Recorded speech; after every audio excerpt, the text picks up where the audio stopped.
Hi everyone, welcome back to my channel. If you are new here, this is Hoàng Nguyen, the coding expert. In my last video, I assigned you a homework to reinforce your understanding of IR coding.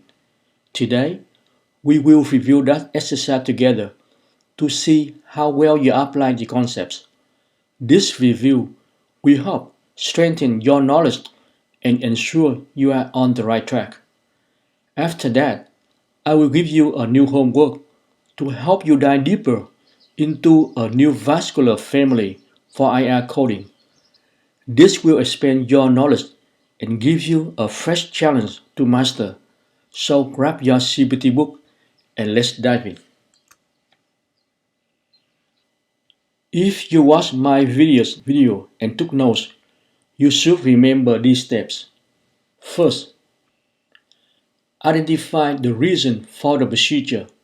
In other words, determine the purpose of the procedure to identify the area being diagnosed or treated. This approach helps you concentrate on the vessel or organs the physician is addressing. Second, find out the access site, which is the starting point for catheter insertion. Third, track the catheter's movement or advancement to its destination. This step will help you determine whether the catheter is non-selective or selective.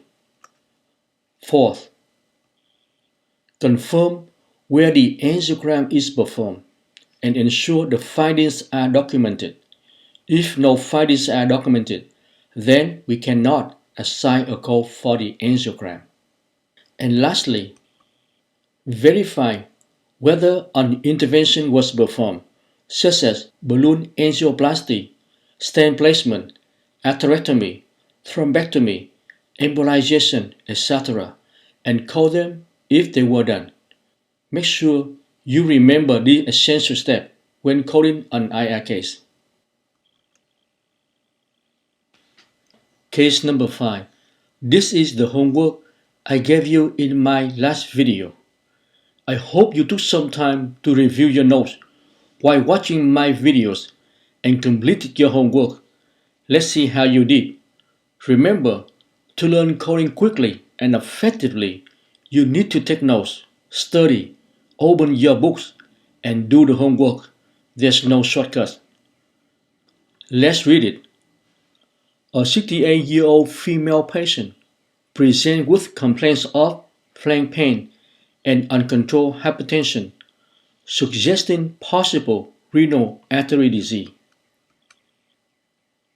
Based on what I just read, the reason for this procedure is to evaluate and potentially diagnose renal artery disease as a cause of the patient's abdominal pain and uncontrolled hypertension. These symptoms suggest vascular abnormalities requiring further investigation. An abdominal aortic angiogram was performed with catheter access obtained through the right common femoral artery and advanced into the abdominal aorta. The physician then selects both renal arteries for angiography.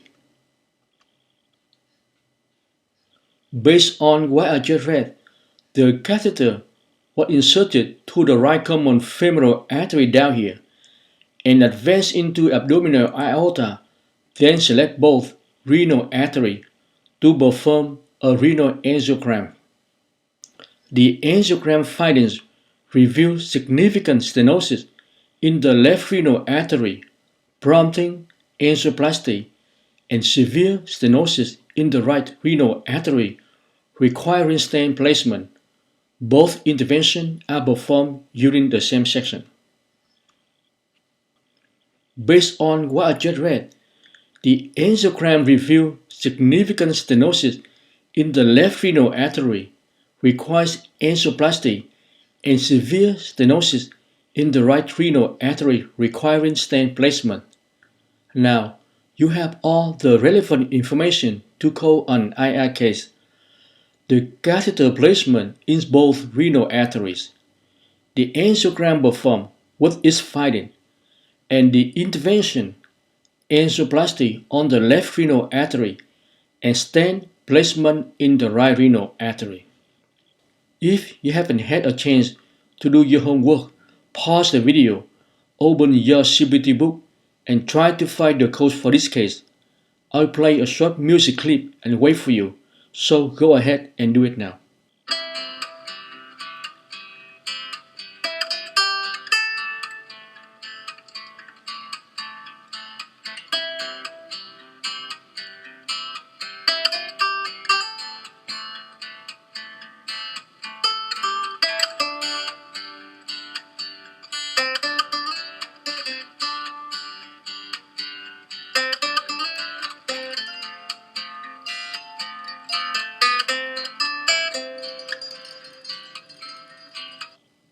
Assuming you already looked them up in your CPT book, let's see how you did.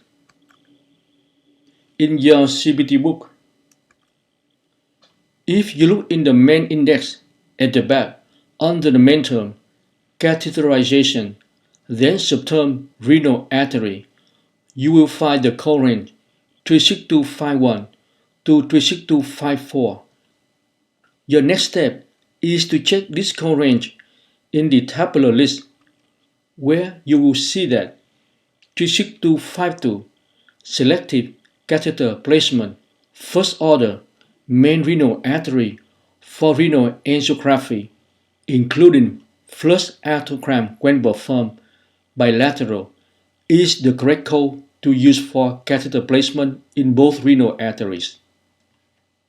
If you read the description for code 36252, there is one very important detail I want you to take note of. It already includes the flush arteriogram.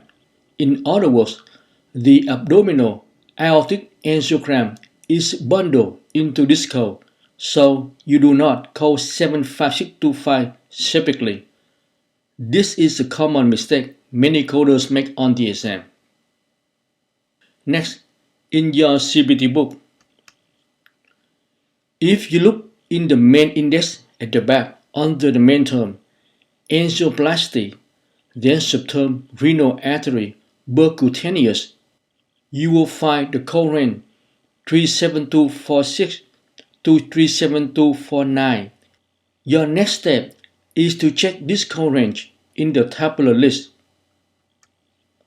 where you will see that 37246 transluminal balloon angioplasty except lower extremity arteries, intracranial, coronary, pulmonary, or dialysis circuits, open or percutaneous initial artery, is the correct code to report for the angioplasty of the left renal artery in our case. Basically, this code can be used for balloon angioplasty of any artery in the body, except those in the lower extremity artery, brain intracranial, coronary, pulmonary, or dialysis aviation, as CPT has different codes for these arteries. I want you to take note and remember this. Next, in your CPT book, if you look in the main index under the main term, stent intravascular, and the subterm placement, you will find the code range 37236 to 37239. Your next step is to check this code range in the tabular list, where you will see that 37236 transcatheter placement of an intravascular stent, except lower extremity arteries, cervical carotid, extracranial vertebral or intrathoracic carotid, intracranial or coronary, initial artery, is the correct code to report for the stent placement in the right renal artery in our case. Basically, this code can be used for stent placement in any artery in the body except those in the lower extremity, cervical carotid, extracranial vertebral, intrathoracic carotid, intracranial, or coronary arteries, as CBT has different codes for these arteries. I want you to also take note and remember this. To wrap it up, the correct answer for this case is 36252 for selective catheter placement in both renal arteries, 37246 LT for the angioplasty of the left renal artery, and 37236 for the stent placement in the right renal artery. I hope you got it right. If you didn't get it right, then take note, figure out why you didn't, and learn from it. Learning is a process of trial and error, so embrace it and keep improving. Case number 6 is your homework. As we move to a new vascular family, I want you to take some time and try to work through it yourself, and I will go over it in the next video. Slowly but surely, you get there. Remember, practice makes perfect. Happy learning. That's all for today. Thank you so much for watching, liking, and sharing this video. If you found this video helpful, informative, and easy to learn from, or if you have any suggestion, please leave me a comment below to let me know. I truly appreciate your feedback. I will review the homework in the next video. Remember, success is the sum of small efforts repeated day in and day out. Keep studying, stay consistent, and you'll get there. Until then, have a wonderful day.